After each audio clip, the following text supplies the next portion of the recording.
Hey guys, so I know in a previous video I'd said that I was going to talk about an experience where I felt God's love really powerfully. And then I did make a video for that, and then I ended up taking it down because I just felt like it got way too personal, way too early in my channel.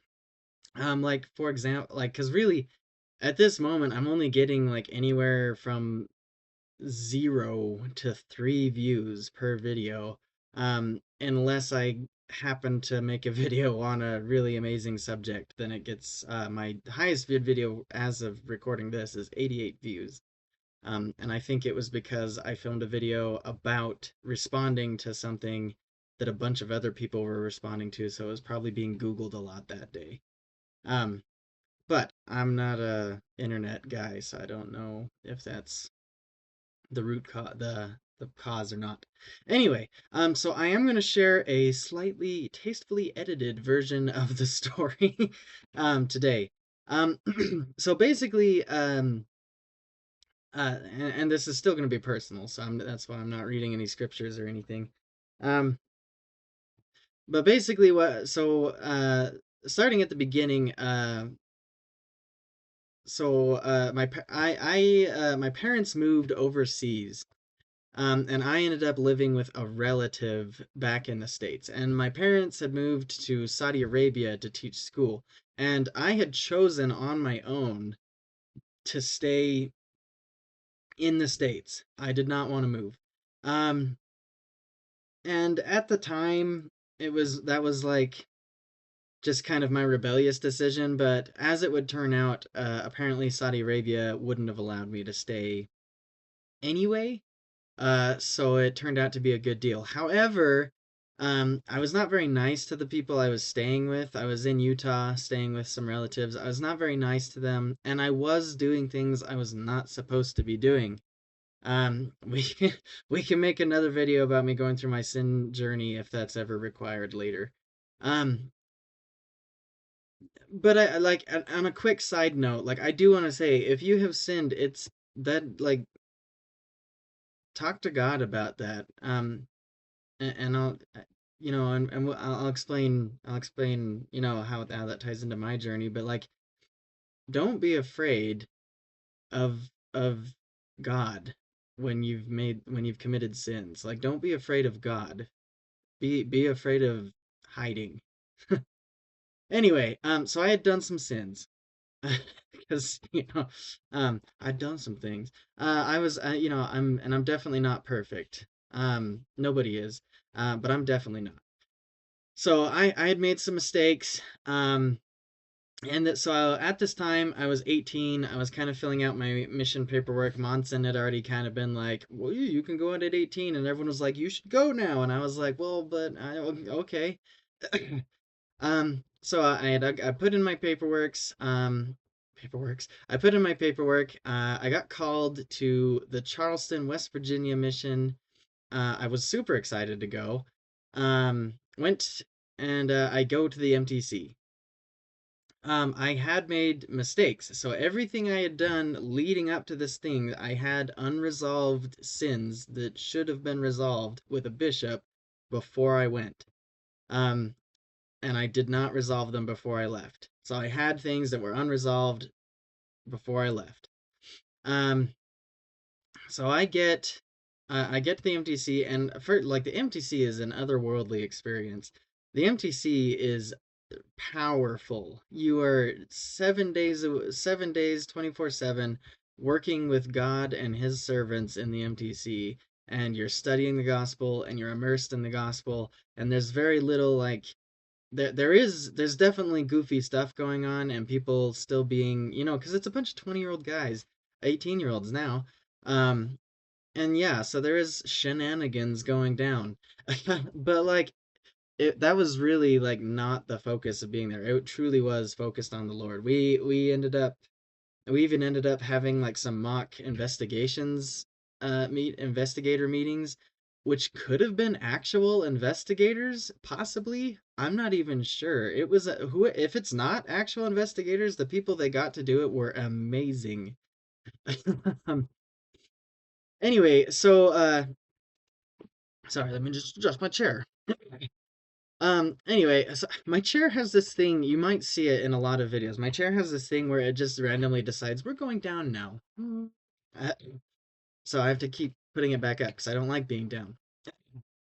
Anyway, these investigators were amazing. I was immersed in the gospel for a week, and we get to the end of that week, and we go to this super amazing devotional. Um, I can't remember who was talking at the devotional. I just remember what they said. And they what they said base it was if you are not practicing the gospel, you are not going to be as effective teaching it. An effective teacher of the gospel is someone who lives the gospel every day. And in that moment, during his talk even, which is probably why I don't remember a lot of the talk, my mind was just like, you have unresolved stuff and you are not living the gospel right now. You need to get this fixed before you can be teaching the gospel like this. So we get done with the devotional. I was in a trifecta, so I ended up arranging for transfers so that I could have just one guy go with me. He was a redheaded elder, super awesome dude. I can't remember, but he might have gone to Canada or he might have gone to West Virginia. I think he went to West Virginia. There was like a couple of guys. It was weird. The way they had it set up is they had all the West Virginia elders kind of in a group.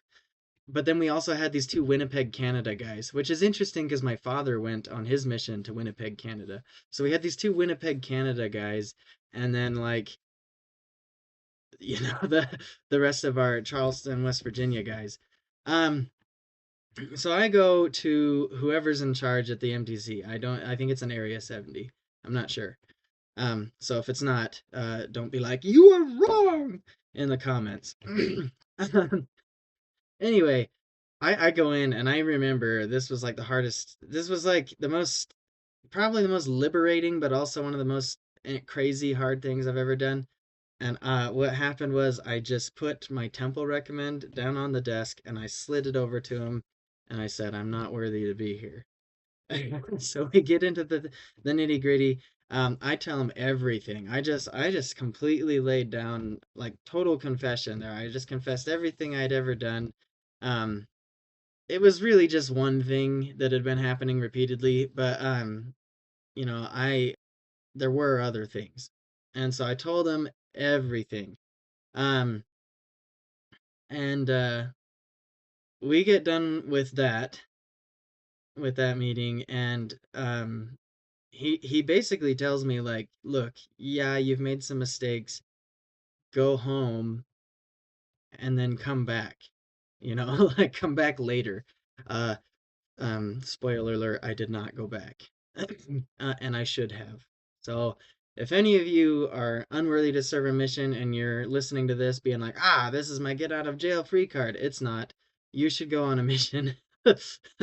um, I regret it, honestly, not going on the mission. I love my wife and my children and the way my life worked out. So I'm not like holding regrets over my life or anything, but I regret not having the experience of being in West Virginia and talking to the people who are there. Anyway, uh, so yeah, we get done with that conversation, and I go, hey, what do I tell people? Because like, I'm still worried about what people think about me, um, which is a trap. Don't do that. You shouldn't be worried about what other people are thinking about you. So if you're a person who is worried about that, stop. You don't need to worry what other people think about you. The only person whose opinion matters is Jesus Christ.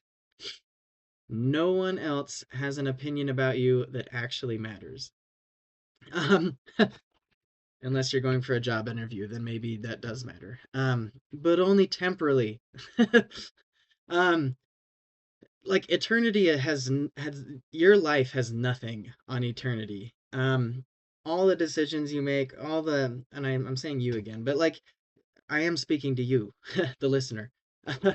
All the decisions you make in life and all the things you get and the status you achieve and the people you influence, um, they all have impact on the next life, but they really don't have anything compared to eternity. You are here for such a limited amount of time, And the only opinion that matters during this period of time, that you're the short period of time, is Jesus Christ. If you impress him even a little bit with just trying, then it's enough. Anyway, back to my story. So I get out of that meeting and I say, "Hey, what do I tell people who ask me what happened?" And he just said, "Just tell them it's not pertinent to their salvation." Um, Newsflash, probably phrase it nicer than that, because I said that to someone and they got uber offended. They were like, why would you say that to me? I can't believe you treat me like that. Um, and yeah, sorry, I shouldn't have treated that person that way. But yeah, he did tell me to say that. He said, just say it's not pertinent to your salvation. Um, Again, only person here you're trying to impress is Jesus. I get back to the dorm rooms, and the dorm rooms were kind of in this weird situation. I'm sure other missionary people who had been to the MTC are familiar with this, but basically, the dorm rooms, you have like all the people that are going to your mission in an area in the dorms. Not in one room, but in like, so there we had two adjoining rooms, and basically, the MTC is just a big the dorms are just a big rectangle, with dorms all around the edge and I think all around the inside too. And it's just a rectangle square hallway that goes all the way around. So we were in one corner. We were like, here's the square, here's the entrance. We were over in this corner, up in this. Um, I would say it was probably the southwest corner. Not that that matters. Um, And so I kind of come back in. I got my companion who I'd gone with, and I tell all the guys like, hey, I'm leaving. I'm not coming back. Um, and they had one of the elders. This guy didn't even know me really. Like he was in the other room, so I didn't like interact with him all the time. Um, but he was just so awesome. He was a spiritual giant. Um, and just courageous and brave and willing to hold, the priesthood with him. And he goes, "Do you need a blessing?" And I don't know, like it was weird. I felt liberated, but at the same time, I felt like I had betrayed God.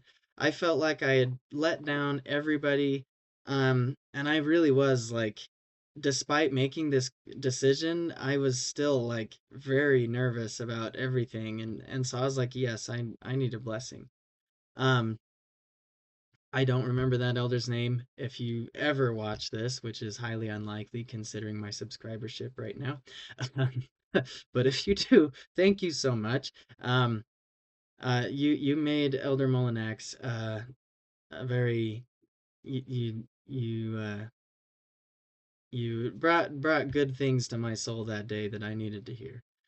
But I don't remember his name, and I don't even remember the bulk of the blessing. I just remember the one thing, and he said, Elder Molinax, God still loves you and wants what's best for you. Um, and that is still super emotional for me today. Because at that moment I just felt a flood of love come over me. I could feel in that moment that God loved me. And I knew it without a shadow of a doubt. I knew that God loved me in that moment. I felt his full, whatever the amount I'm capable of feeling, of his love is what I felt in that moment. And it was incredible. Um, and so that is one of my experiences where I felt God's love, and that stands as evidence for me that that Jesus Christ and Heavenly Father are real, and they do love us, and I know it because of that experience. So that's a bit of a testimony from me, um, and it pairs with my faith video. I'm sorry I didn't release this video yesterday. I did make a video, and then I just felt like I wasn't ready to share what was in that video. I actually even posted it, but no one viewed it, so I was like, take that down. Um, and like It's likely that no one will view this one either, but I'm gonna try and mess around with hashtags to see if I can get more viewership because people need to hear stuff like this. Um, that especially people who feel that they are unworthy. Like they need to hear that God still loves them and He wants them to try and be better. Um, so anyway, I hope this helps, and I'll see you guys in the next one.